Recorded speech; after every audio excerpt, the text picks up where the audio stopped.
Hey, how's it going? Welcome to Stupidity. My name is Parker Jones. My name is Evan Gough, and welcome to the American Gaffers. Parker, I'm sure you've heard. Kobe Bryant. I mean, it is such a shame to hear what Yeah, dude. happened to a basketball Um, legend. oh my gosh, I was so beat up about it. Actually, I was Yeah, to be honest, I was actually crying a lot at a lot of the videos and tribute videos that people had made, and the stories that right. broadcasters were sharing. It really did hit me. Most people don't know this, but I used to play basketball. I used to grow up watching basketball, and yeah, Kobe was definitely an inspiration for me. I know he's an inspiration for many black hmm men across America. Uh, just what he did for the sport was unthinkable, honestly. So definitely shout out to Kobe, his family. Hope Yeah, they're and his doing daughter, okay, and his and daughter, all the and the people. other, and the other ones on the Of course, helicopter as yeah, well. But 41 years old, yeah. Of course, his just daughters, retired, and 41, 13. Yeah, I, I know. It was super tragic, and the world did not need that for sure. you know where I found that out from? My mother, and she doesn't know Where? shit about basketball. I found it out from my mother. And then right when she texted me that, I started blowing up on everything I was looking at. But yeah. Wow. Anyways, Yeah, no, paid our wild, respect to wild Kobe. stuff. But we're here to talk about mad respect to Kobe and his family. hmm A lot of people, a lot of organizations, a lot of players across the world in the world of football have reached out and shown their support and their love hmm for the Bryan family. It's been pretty amazing the type of impact that he had even on football. So it's important that we mentioned it on this podcast episode today. Definitely. But moving from that, obviously, this is still January, and this might be our last time talking about transfers. So, first, Parker, why don't you tell me some confirmed transfers since 2 weeks? It's been two I weeks since we've know done one of we these, so missed you we got a lot of guys. news. Yeah, What do you got? there's been some stuff going in and out.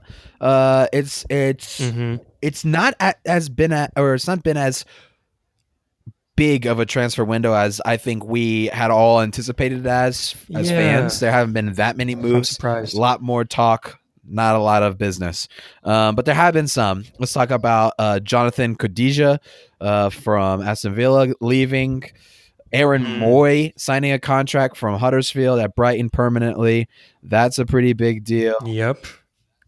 He's been doing really great there this entire year. Jared Braithwaite from Everton is Uh, their only signing of the January transfer window. They did Windows see so far, yeah. Sanktosen leave, but their only signing was Jared Braithwaite from Carlisle. Let's see. Who else do I have on hmm my list? Okay, so Newcastle. Newcastle, I think, have been the big winners so far. Nabil Bentaleb from Schalke, he's there on loan. That's a pretty big signing.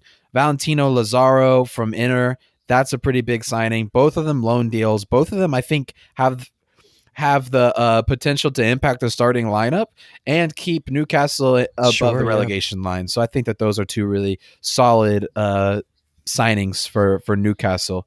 Um, let's see. We talked about Jack Rodwell. Um, for Tottenham, we have Gedson Fernandez on loan from Benfica. A pretty big signing for them. The young 18-year-olds. He hmm played in the FA Cup game this past week against Southampton, and there's other news with Tottenham. I'm sure, as you all know, Christian Eriksen leaving for Inter Milan.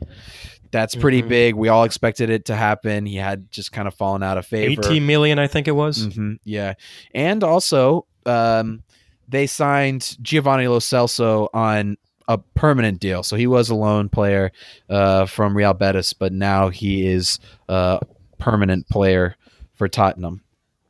hmm And the last major signing that I have is Darren Randolph from Middlesbrough.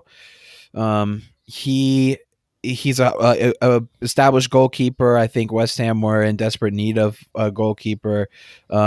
Pretty much it. And of course we didn't talk about this because this happened last week. Ashley Young to Inter Milan.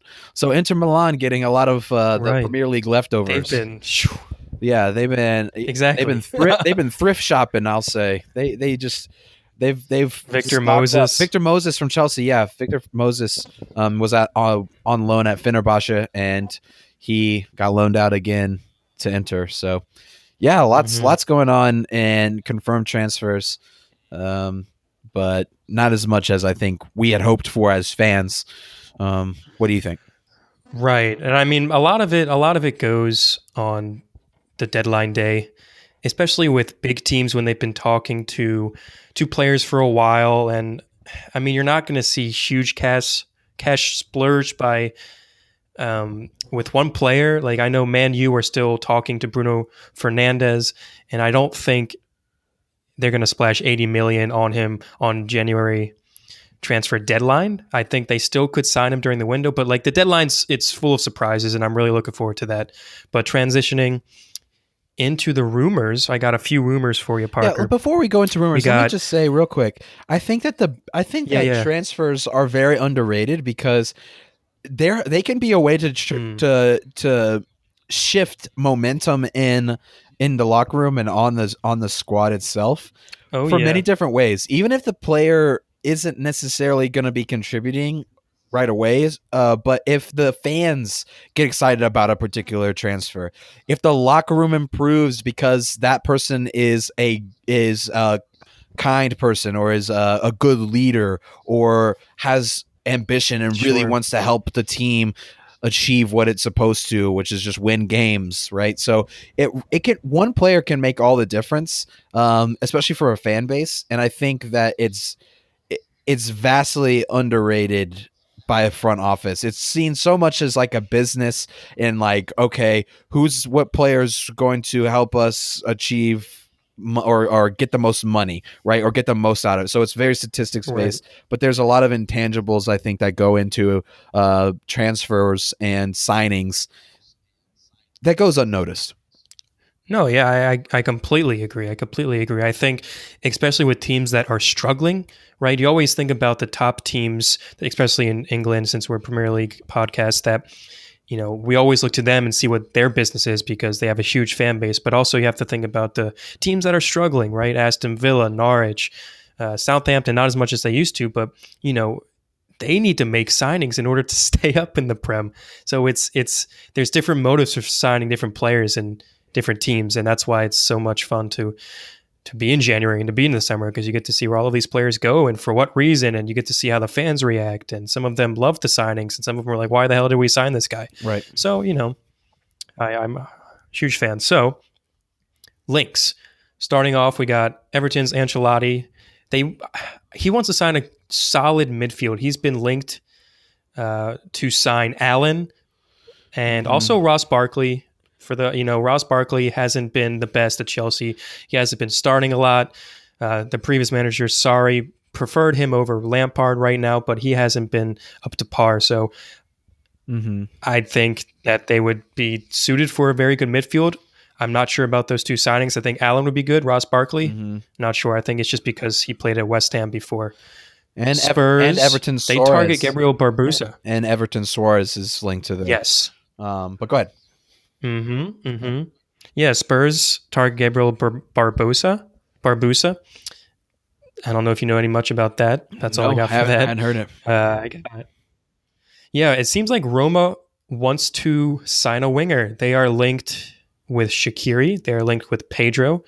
Reason for Pedro is because he's going to leave on a free, and he hasn't been playing a lot, obviously. So I'm curious to see what kind of transfer business Roma does, especially with wingers. Okay. We got Thomas Munier to Bayern, Okay. which is a strong signing, I think. Mm-hmm. We have Thomas Lamar, who is still wanting to leave. I think currently right now, if there were to be favorites, it's Arsenal. However, I don't think he's going to be moving this window. I think it's going to start becoming too late. Just what Arsenal However, he need, does want to leave on loan. another 20 plus mil striker or winger. Right. Just what they need. I, They don't need anything else. More pace on the wing. More pace on the Right. wing. Speaking of Arsenal, Lacazette was linked to Atletico Madrid. I saw that dying down recently, so I don't think he's going to move. And obviously, Aubameyang was linked to Barcelona. Barcelona came out and said that he is their number one target for the. I don't know about this window, but it might be during the summer. But they just want him, which I'm a little shocked about. I don't think he would suit the system very well compared to other top tier strikers that are obvious choices for Barcelona. But never say never. We have Palace to outbid Celtic for Aaron Hickey. He is on Norwich, I believe. He's a young guy, so I think that'd be good for Palace. Obviously, I just talked about Bruno Fernandes. Man U today or yesterday recently put out a official 80 million bid for him, like I just stated. So they really want this guy, and I think that's a lot of cash for him, and I would take that. I would think take that's a really good deal too. Yeah, but he's also crucial to that sporting team, and they're still playing they're still playing European football. So I don't know. I'm pretty sure there's a lot to think about there. They're still in Europa League. So we have Jacob Brun Larson to Bournemouth. We have Newcastle, Spurs, and Chelsea. I want Piatek, AC Milan forward. Yep. They're all in need, especially Spurs and Chelsea. They're in need of a striker right now with injuries. We got Boubakary Samari of Lille being chased by Chelsea and Man U. We have Giroud obviously still linked away. Villa want him, Inter want him, and also Barca want him, which I was like, what is going on, Barca? Why do you want these strikers? Aubameyang's great, don't get me wrong, but Giroud, yes, European talent, World Cup winner. He's old though. Suarez is a similar age. Do you know that Giroud is France's all-time leading scorer? I did know that, but recently you wouldn't think that, would you? Because he didn't score in the World Cup. Yeah, that is pretty funny. Mm-hmm. Cavani, he's been pretty popular this window. He has 6 months left on his contract, but PSG are asking for around 20 plus million for him. This is a 30-some-year-old striker who is class. Don't get me wrong, Uruguayan class, but he's 6 months left and he's in his 30s. I think way below 20 million, but they want 20 million for him because they want to get some money. So Man United, Atletico, and Chelsea are all linked to him. I think he's probably going to go to Atletico, but Chelsea really, really want him. Yeah. Dortmund just reached an agreement with Emre Can. Whether or not it's going to happen, I'm not sure, but Dortmund want him and they've reached an agreement. We have Mateus Vecino to Man United or Everton. We have Kyle Walker-Peters to Southampton Spurs player. Mm-hmm. That's actually a pretty strong link right now. Suso to Sevilla. And then just for fun, I saw another link with Gareth Bale to Spurs. Which won't happen, but that was fun to see. Shut your whore mouth. But that's kind of a mature. Oh, I would love to see it, but it ain't going to happen, Chief. I know. It ain't going to happen. Yeah, Real Madrid are looking real good recently. Tell you what, if he goes back to Tottenham, I'll get a tattoo of the Welsh flag on my left butt cheek. Okay. All right. You heard it here first, folks. You heard it here first. Nice. All right, bet. But those are kind of all of the links that I have, some of the big links. Obviously, there's so many more, but those are the ones I wanted to highlight. Do you have any more that you can think of? No, I think those are all great. I'm really excited for the Bruno Fernandes saga to come to an end. I don't know if they're going to sign him. I don't know what's going to happen. Those are all really good players though, and hopefully something happens. But if not, hey, that's okay. It's just it'll just wait till summer. It's okay. We'll wait till free agency. Right. Summer's a lot of fun. We'll get some people coming all over for free. So hey, that's cool. For free. We like those free transfers. So transitioning. Awkward transition. Parker. What? Awkward. Listen up, ladies and gents. What do you have to tell the people?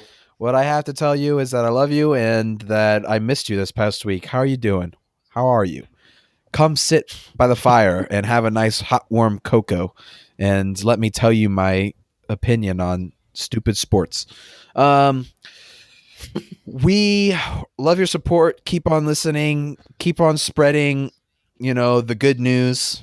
Uh, keep talking to your friends, your mates, your family, whoever you think might like listening to two dudes talk about soccer or football, and just yeah, keep doing what you're doing. Put those headphones on, turn the bass up, and hear us talk. Woohoo! If you were feeling inclined, we do have a Patreon account, and you know, we would love to have some support as little as $2 a month, and you'll get exclusive content. You can write a roast of us on air. Don't we have a wait? Do we have a roast to read? Don't we? Don't we have a Not roast? today, no. Not today. Oh, okay. Nope. Well, in the future, we'll have a roast to read, and maybe we'll have two because it'll be you as well. But yeah, just keep on doing what you're doing and listening and giving us your ears. We appreciate it. And then tell your friends. Tell your friends. Right. Yeah. Good job. I think also our social media is doing pretty all right. We have over 1,000 followers / likes on our Facebook page, which is amazing. Obviously, we don't have 1,000 likes or followers listening, or else we'd be doing bigger things right now. But like, we appreciate those who do listen. So we encourage the ones who don't listen consistently on that Facebook page to continue to listen in. Our Instagram, we have around 200, and we post some good content on that. So continue to be active on social media. We love to see it. So yeah, thank you all. Yes, thank you. Let's dive into our main segment today, which I think is a really cool segment.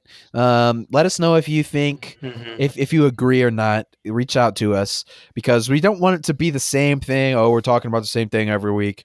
So this week we're talking about something that's a little bit more abstract. That is, universal to every team in the league, and it's essentially what makes a good striker. What are some key attributes that you like to see in a front man? The big the guy Right. up front, number 9, baby. Right. And I think before we get into that, I think it'd be nice to shout out some of the best strikers of all time. I think Didier Drogba, Luis Suarez, Dennis Bergkamp, Wayne Rooney, Sergio Aguero, Alan Shearer, Henry. I think those are my top strikers, at least in the Prem of all time. Yeah. And Yeah. they were great strikers. So what made them great strikers? Yeah, you could flex Cristiano Ronaldo in there because he played a lot of striker at Real. He didn't really play it at Man United though. But in the Premier League, yeah, I would say those are probably some of the top strikers. Yeah, because Rooney was there. Yeah. Ever. Wait, what'd you say? What was your question? I completely didn't listen to you. I didn't. I don't think I asked you a question. Oh, Funker. okay, good, cool. I just asked a rhetorical one. I said, "So what makes them a good striker? Because they're the best striker of all time. Like, what makes them a good striker?" Good. Okay, that's the question. They all have different attributes, which is good. I think that the most important thing for a striker is to know the game well. I think it takes a lot of intelligence and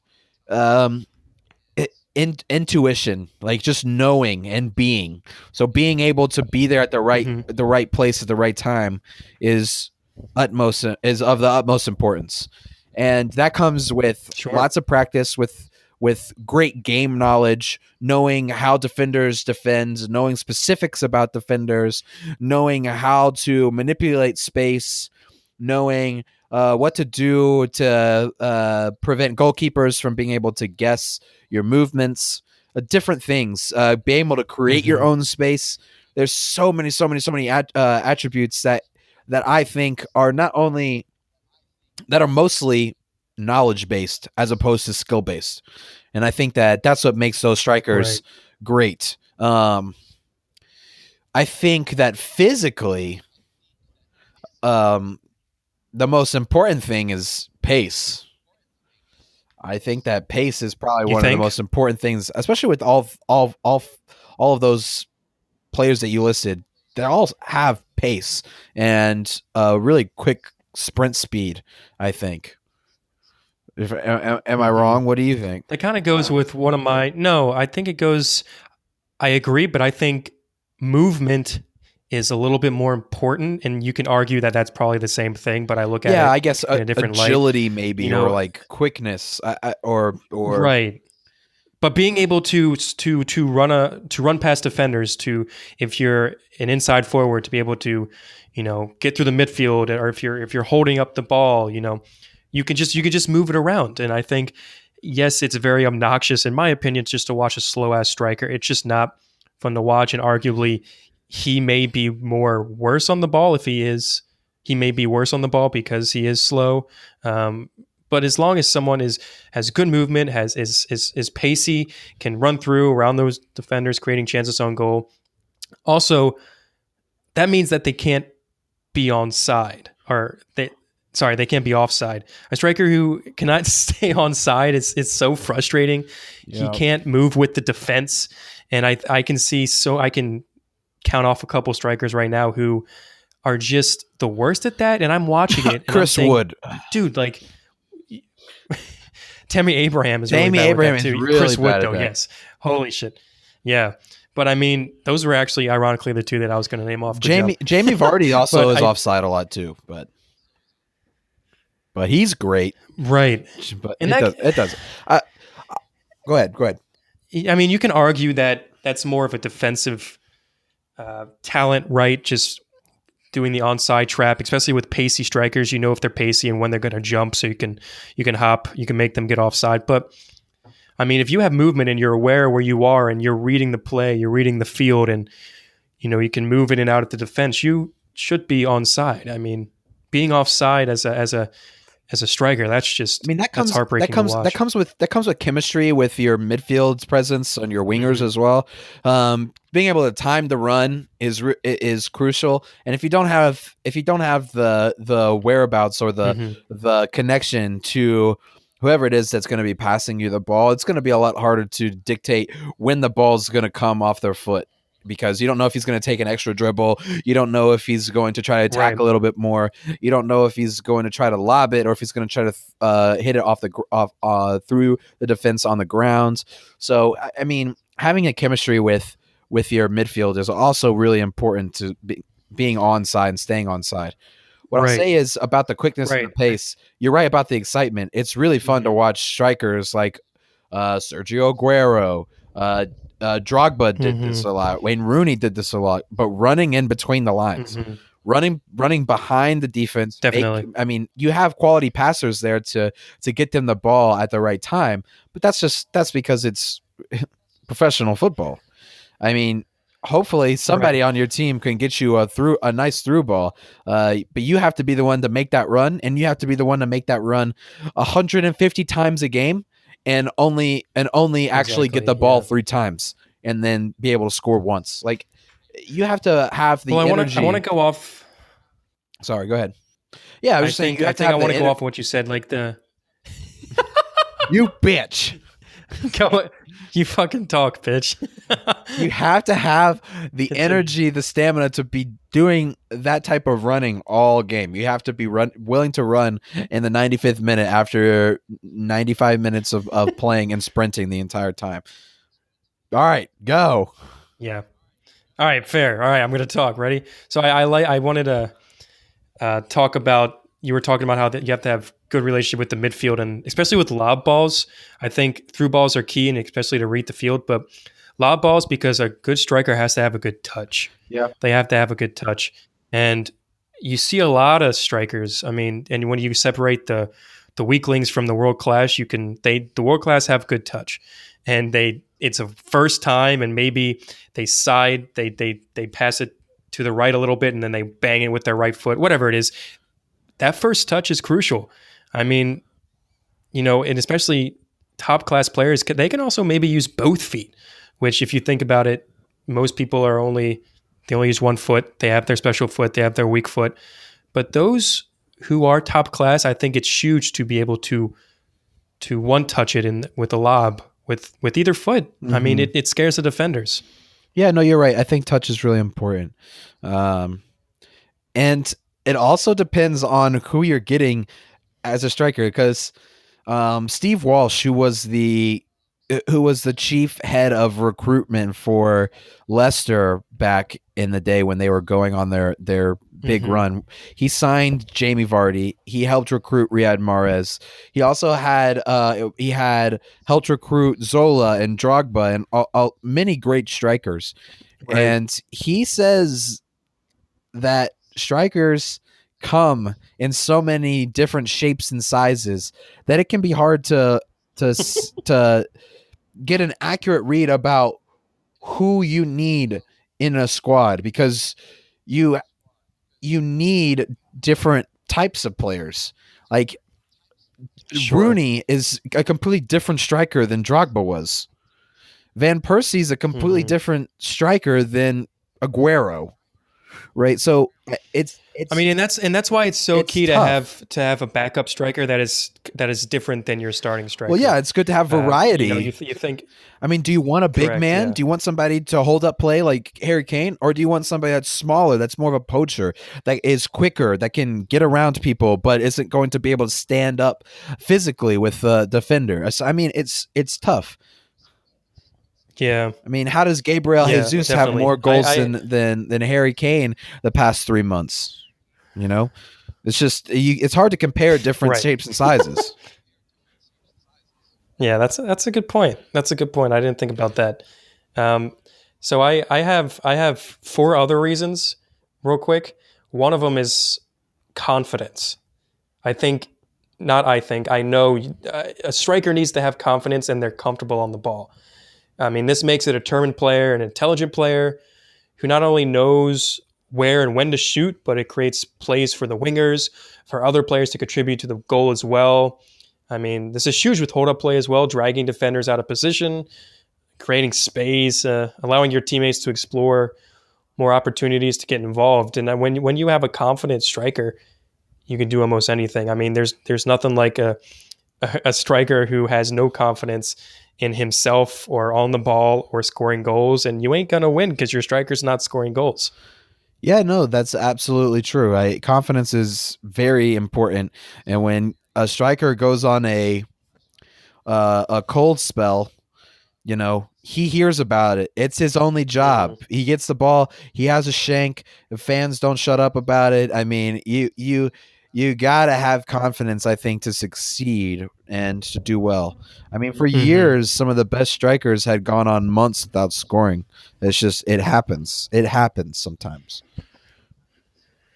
Yeah, and that's when their confidence goes down is when they don't score the amount of goals that they're expected to, right? And although they might still be considered a good striker, a world class player, and when they don't score those 20 to 30 goals a season, they're looking down upon. Their team is not doing as well as they can be, and you're getting hate. If you're a world class player, you have high expectations, and you're getting hate if you only score 20 goals a season. Yep, it So happens. that's a good point.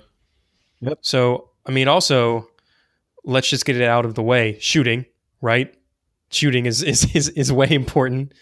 A striker is on the pitch to score goals. If you don't shoot, you don't score. If you don't score, you don't win. It's simple as that. A striker who consistently scares the defense with their shooting abilities and racks up the goals is class. And now I understand that there's some strikers who don't score goals as much, and I just talked about that, but still contribute to the team. Um, and I think of Giroud, right? We just kind of talked about Giroud, but he Hmm. is. I don't know if I'd categorize him as world class. Yes, he did win the World Cup, but he didn't score a goal in the World Cup. But his manager was stating how he is irreplaceable. We needed Giroud, and we constantly played him because he is a huge leader on the field. He, he had assists and he did his part. And although yes, it's Well, probably yeah.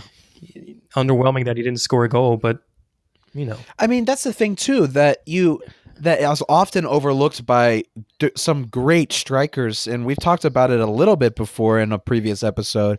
But there are amazing strikers that don't get on the score sheet as much as they should, mm-hmm. and the reason is because they're playing a team game. they're providing assists, they're creating Mm-hmm. chances, they're creating space, they're doing things, they're working for the to get the ball back that ends up leading to a corner. There are a lot of statistics that aren't necessarily kept that show how good an individual is at being a striker, and that's the type of thing I think orgs need in recruiters. Like they Yeah. have recruiters for a reason. They have people going to these games to see how they actually work from start to finish, how they act, how they treat people, how they talk to their teammates, how they work when they don't have the Mm-hmm. ball. Do they come back for defense? Like those are qualities that I think organizations are looking for all the time. And a really good example of Mm-hmm. that nowadays is Bobby Firmino. You know, it's really Yeah. apparent. Klopp has said many a times, his teammates have said many a times that without Bobby Firmino, they're not as good as a team. Like they're not as good without him as they are with him because of Right. what he does on and off And the ball. they have the goal scorers, right? They have Salah and Mane, and yes, Firmino does score goals, and a striker's job is to score goals. Obviously, we've been saying that, Right. but Salah and Mane are the ones who score more goals, and you have a good point there. Like he's irreplaceable. He has a position at this team. He has a role in this team. He has whether or not it's it's to score goals. It's weird to say that, right? It's weird to say, oh, whether or not a striker has to score goals, but these world class players who don't normally score the amount of goals that is first expected, they're irreplaceable in their team, and their manager and their teammates need him to do whatever he does. Right, exactly. And I go ahead. mhm. I just wanted to say one of our fans on our Instagram, when I asked this question, he said, "quote A good striker is one that can adapt to the changes in the sport. It's not unheard of for a number 9 striker to go an entire tournament without scoring a goal. So, but nonetheless contributes immensely to the team and overall success." So that was a quote. I just wanted to throw that out there. So that's kind of what we're talking about. It's really important to thank you to whoever made that comment. It is really important to be adaptable, to be flexible, to move with the game, to be fluid. Because if you're a one hit wonder, if you only have one thing, and that's say footwork and dribbling, you know, Mm-hmm. that's not the best. And when you're being attacked and your team or the opposing team knows that all you're going to do is dribble. Like you need to be able to say, okay, look, they're triple teaming me. I've got to look for the open guy and make runs underneath, as opposed to doing my normal one-on-one, one-on-two takeover, because now I'm facing 3 or 4 people, or vice Right. versa. Okay, they're giving me loads of space. I need to know they're falling in my passing lanes. I need to know how to attack to create my own passing lanes. Like you need to be smart. Like that's overall, I think that just having a big brain for the game is the most important Big part. brain. Yeah, being big brained, big brained is the most important part to being a successful striker, as well as the Definitely. other stuff like the skill. But let's just say that people have equal baseline skill at striking in professional football. Like they know how to Mm-hmm. put pace on the ball, they can hit it hard, they can hit a target. Like let's assume that's all knowledge. Right. Like what else? Those are the things that they need. Right. And I mean, I have one more point that's it's kind of obvious, but finishing, Yeah. right? If you are a striker who scores goals, you have to know how to finish, and it's different from just scoring goals, if that makes any sense. Uh, Finishing, I mean, it requires more precision, I would say, rather than just hitting the ball really hard, hoping that it'll bounce off the goalie in. A striker knows what he's doing, and this goes back to my point with confidence. He knows what he's doing when he gets the ball. He knows where he's going. It goes back to movement. He knows where he's going, and he knows when to hit it. He knows how to hit it. I think it's more about how to hit it than when to hit it, because it's kind of obvious when to hit it sometimes, but it's more how or where. Um, and it takes a lot of patience and intelligence, like you were saying, to understand the opponent's defense and keeper when doing this, because it is very, very difficult, and it's impossible to get it right every time. Mm-hmm. Even if you do hit it on the right part of your foot, on the right part of the ball, and it goes in the top right, you might be playing against Neuer that day, or Van Dijk might get in the way, or whatever it is. They have to be good at finishing. I think that's a crucial component to a complete striker. the one who scores goals at least, like 30 goals a season. Right, exactly. It's someone who can bounce back easily after skyrocketing a miss hit off of a hard volley with Mm-hmm. their weak foot, and then come back and do the exact same thing like 15 minutes later, knowing, okay, on this cross I need to like get in front of the ball more. I need to do, like, being able to improve constantly, know what you need to do, and then make the changes and score the goal. Right, you see it plenty of times where professional players miss. Like, they're just because you're a great striker does not mean you're good. You're not going to miss. Uh, Messi's the Right. best free kick taker in the world, but Argentina didn't win the World Cup because he missed Mm-hmm. that free kick, or he didn't tie it with that free kick. He's Messi, but he's the best free kick taker in the world. Like, And he gets hate for it. yeah, he And he did. He gets got hate for tons it, of hate right? for it. And Like, that's why I think it's nuts. it's so it's understandable that people get upset when their strikers aren't scoring, but on a realistic level, you have a lot. If your team isn't winning games, you have a lot more to critique than just a striker missing.